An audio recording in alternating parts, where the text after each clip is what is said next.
We are coming up on the end of a very stressful year. In addition to all of the things that you've been doing in library promotions, you've been fighting book challenges, you've been plowing through summer reading, you've been trying to help with the digital divide in your community, you've been trying to help students, and by now you are likely feeling very tired and very burnt out. How do we fight that in library marketing?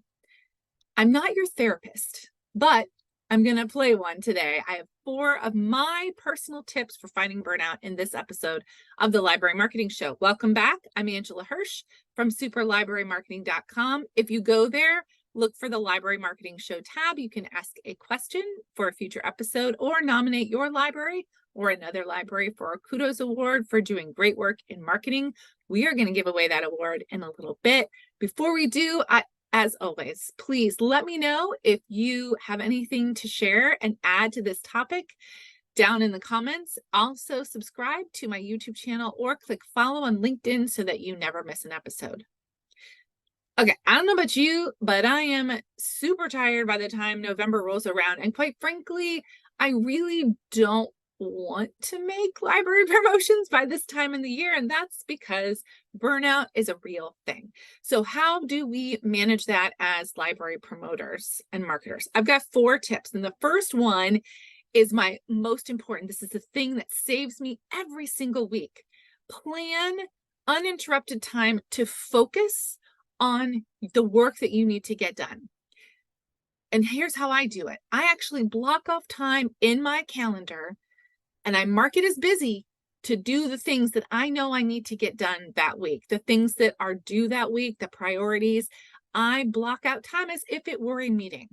This lets the rest of my team and my other coworkers know that I am focused on that thing.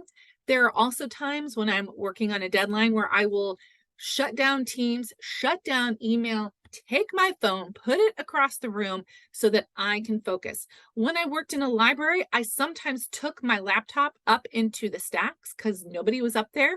We had closed stacks for all of the old archived books, and I would find a stool or an old desk that somebody had stored up there, and I would sit there and work for a while. You need to insulate yourself so that you can get your work done.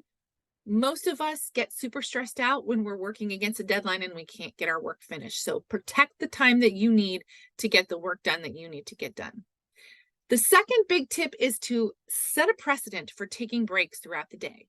You consistently leave your desk for lunch and leave your desk for other breaks during the day so that everybody in your staff knows, whether they are your supervisor or they are your direct reports or just your coworkers, this is your time. You're just going to take 10 minutes to recharge and refresh. I have a thing that helps me with this, especially at lunch, because I tend to want to get on my computer and get on emails at lunch. So I keep books on my desk.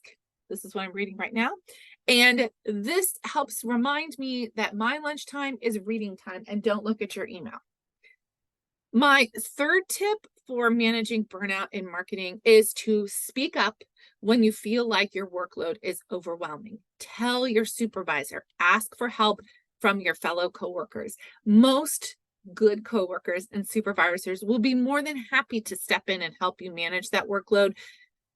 I think oftentimes we feel like we have to get all the work done and not tell anybody. It's a sign of weakness. I think it's a sign of strength to ask for help, truly and sincerely. So please reach out and let everybody know, or let those who can help you know when you feel overwhelmed. And the final thing is to remember that work is not your identity and work should be enjoyable in some part. So if repeatedly you are thinking thoughts of despair as you wake up in the morning and get ready for work, or you come in and in your drive to the library, you just feel dread and despair, I want you to seriously consider whether it's time for a change. Maybe a change in your work environment or a change in where you work or your career. I don't want to lose anybody from the library marketing space, but work should be in some form fun. It shouldn't be a drag. And if it feels that way to you, I am giving you permission to consider other possibilities so that you can have good happiness in your life. I'm sure my viewers have other tips for managing burnout. Please share them down in the comments. Let's get a conversation started about this very important topic. While you're doing that, let's talk about Kudos. Kudos today is a viewer submission. Dana Biberston, from the city of Eagle has nominated Eagle Public Library. She says they are the first library in the state of Idaho to be certified as a family place library. That means that they converted their largest meeting room into a space that has toys and early literacy books. So that's become a really fun, happy hub where kids can come to the library and their caregivers, grandparents, parents, aunts, uncles, sisters, brothers.